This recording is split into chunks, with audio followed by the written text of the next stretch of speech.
A forma de seus rostos era como de homem. À direita, os 4 tinham um rosto de leão, à esquerda, rosto de boi, e também rosto de águia, todos os 4. Assim eram os seus rostos. Ezequiel 1, versos 10 e 11.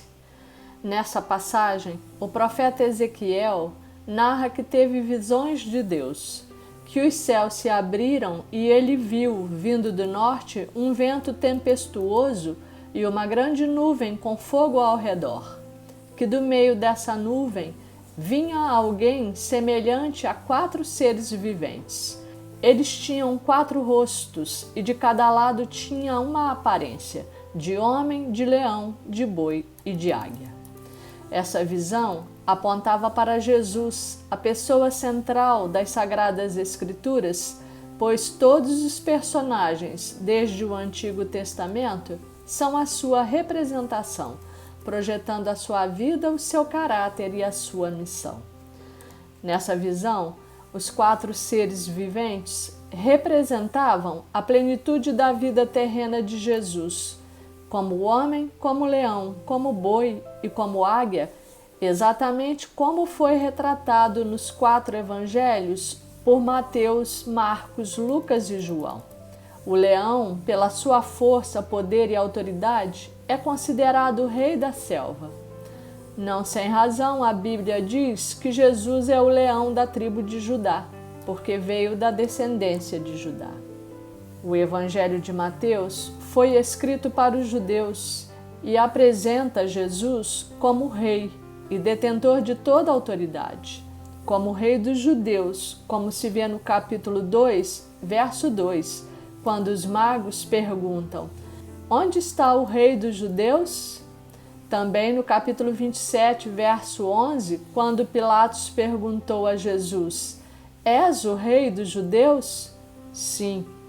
E no verso 37, quando penduraram sobre sua cabeça na cruz um escrito: este é Jesus, o Rei dos Judeus. Jesus Cristo verdadeiramente é Rei, o Rei dos Reis, e a Ele foi conferido todo o poder e autoridade no céu, na terra e debaixo da terra. O Evangelho de Marcos apresenta Jesus como aquele que veio para servir, como se vê no capítulo 10, verso 45.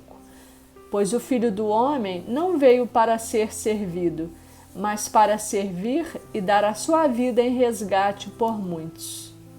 Por isso a comparação com o boi, animal forte, obediente porque aceita cangas, e que naquele tempo servia ao homem para puxar arado e carros e para mover moinhos, além de fornecer diversos alimentos.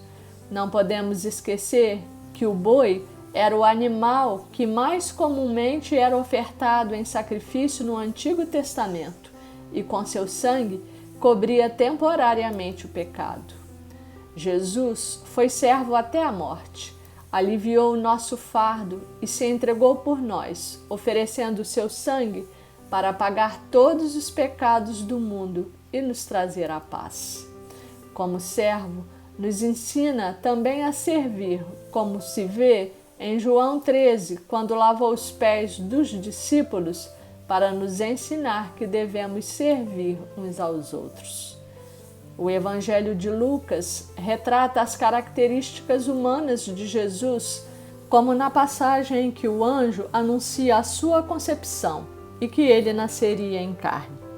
O apresenta como o Filho do Homem, que tem sentimentos, se compadece e cura, como aconteceu com o paralítico, capítulo 5, verso 17, na cura do homem da mão seca, no capítulo 6, e com a filha de Jairo, que se relaciona com as pessoas, como na casa de Marta e Maria e na casa de Zaqueu, estando sempre próximo dos que eram considerados pobres e pecadores. Por último, João o apresenta como Deus, como aquele que existe desde sempre, o Verbo divino que se fez carne, que desceu dos céus e habitou entre nós. Por isso a comparação com a águia, dada a sua força, sagacidade e altivez, e capacidade de regeneração, pois ela ressurge das cinzas, como se diz. Jesus ressurgiu dos mortos.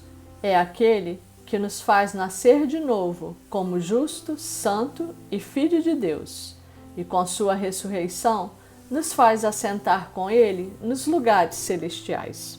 Efésios 2, verso 6. E que nos leva a caminhar acima das nuvens. Os que esperam no Senhor renovam as suas forças, voam alto como águias. Isaías 40, versos 30 e 31. Eu agradeço ao Espírito Santo por essa palavra de revelação da plenitude de Cristo, pedindo que nos capacite a viver o seu chamado como filhos e servos de Deus, em autoridade e santidade. Agradecendo também pela graça de Deus, que sem nenhum merecimento nós temos em Cristo Jesus, Ele que é o pão do céu, a luz do mundo, o nosso bom pastor, a videira verdadeira e o manancial das águas vivas que nos lava, purifica, traz descanso e vida plena e abundante. Amém.